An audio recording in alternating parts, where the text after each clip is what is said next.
Благодарам, господин Джафери. Еве сега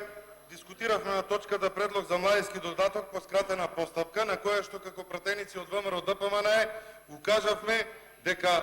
законов е дискриминирачки и со средствата кои што ги имате одобрено се само гол популизам пред избори за да кажете дека е донесен закон за младински додаток, кој што според средствата кои што ги офаќаат по 3000 денари месечно на 12 месеци, прерачунато на вкупната сума, излегува дека 400 млади лица до 23 години ќе бидат офатени со овој закон. Ова законско решение и вакво како што е, доколку не беа пратениците на ВМРО ДПМН присутни во салата, немаше да помине, така да кога ќе одите да се фалите кај младите луѓе до 23 години, ова обавезно да го спомнете. Меѓутоа, морам да спомнам дека седевме во салата за да не бидеме обвинети како за се и се што е обвинувано ВМРО ДПМН, а да предочам дека